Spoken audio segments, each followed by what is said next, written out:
Good morning. We're looking at homework 3.3, the even problems on this, and I had someone ask about number 2. So number 2 is asking you about domain. We know that we can never divide by 0, so I'm going to take, this cord keeps getting in the way, I'm going to take the denominator, and I know that it cannot equal 0. I factor this using GCF, so that means x cannot equal 0. And x minus 3 cannot equal 0, so x can't equal 3. And I think the back said 2, but it should be 3. All right, then let's look at number 6. And so in number 6, x squared minus 6x plus 1, it does not factor. X plus 1 times x plus 1 would be how our denominator here would factor, but we can see that's not really going to help us any. We can state the domain restrictions, though.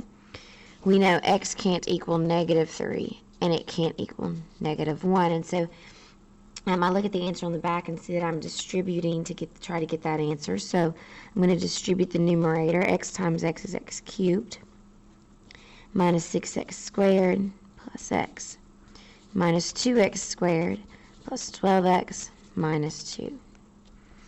Okay, let's go ahead and distribute the denominator. X cubed plus 2x squared plus x plus 3x squared, 6x, and 3. And so I put my like terms together. In the numerator, I'll have x cubed minus 8x plus 13x minus 2. In the denominator, an x cubed, 5x squared, 7x, and 3. And so it appears I need to fix those two values on the answer key. All right, so let's look at 26. So 26, I'm going to go ahead and factor everything. I can factor a 2 out of the numerator.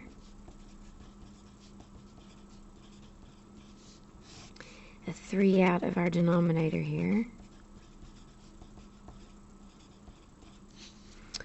A 3 out.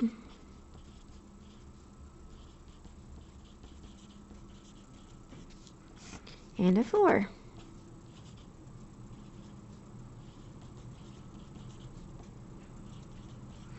And actually 3 and 3 cancel, and a 2 and a 4 will reduce. So now I have a bunch of trial and error I need to do, so let's see what we come up with here. I need factors of 6. That will give me a 5 in the middle, so negative 3d and negative 2d. Factor the denominator there.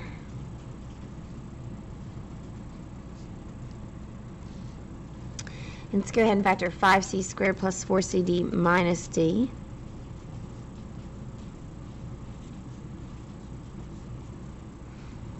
Okay, over. Oh, I'm going to bring that 2 out.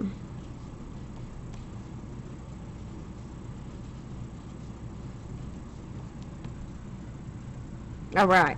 So now let's reduce this. C minus 2d, which I'm going to go ahead and say that can't equal 0. I have d plus c and c plus d. Those are the same, so I'm going to go ahead and say that cannot equal 0. I have c minus 3d and 3d minus c, which means what I could do there is in the denominator, I could pull a negative out of that factor. And actually, it looks like I need to pull a negative out of both of these factors. So let's think about that. Let's first pull the negative out of the c minus 5d. Oh, wait. That's not going to give me the same factor. Okay. 5d, 5c, that won't be the same. So I can pull it out, though, of the 3d minus c. That'll change the minus c to positive and the 3d to negative. And so now, let's go ahead and say c minus 3d can't equal 0 as another domain restriction, and c minus 5d cannot equal 0. And so we're left with 5c minus d over negative 2c minus 5d. All right, we are looking at 27. Nope, I need to make that 28. Sorry. I've got 27, but it's actually 28 that I think you guys are asking about. So let me get that down.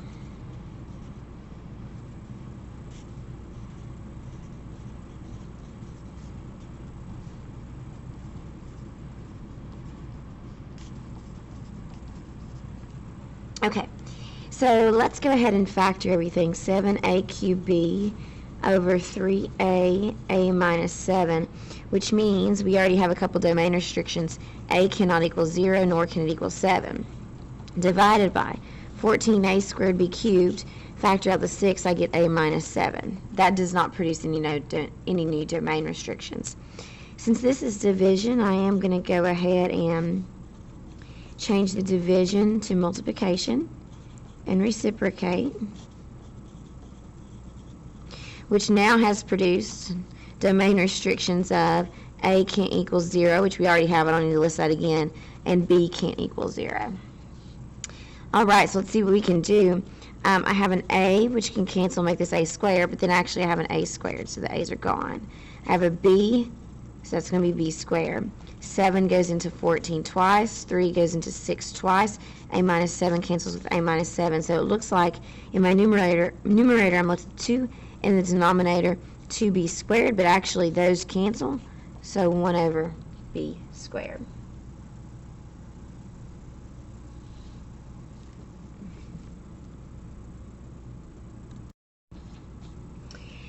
The last question we're going to look at is 32, and 32 is asking to find the domain. Here's the thing. You don't care what's in the numerator of this fraction. It makes absolutely no difference what's in the numerator. So when I factor this, and let's see, that's not going to be right. That gives me positive 6 at the end. Oh, there we go. I haven't had all my coffee this morning. So from here, I know that my denominator can never equal 0. And so what that means is x minus 3 can never equal 0, and x plus 2 can never equal 0. So x can't equal 3, and x can't equal negative 2. If I want to write the domain as an interval, I go left to right, and I will include every value but negative 2 and 3. Now the question someone asked is, well, I see that if I factor the numerator, these cancel. Here's the thing. If you were to plug negative 2 back into the original problem, you're still going to get 0 equals 0. You can never divide by 0. Negative 2 would cause a hole in our graph. And if you, we looked at that the other day, it's actually like somebody took a hole punch and punched it in our graph. So it is still a domain error.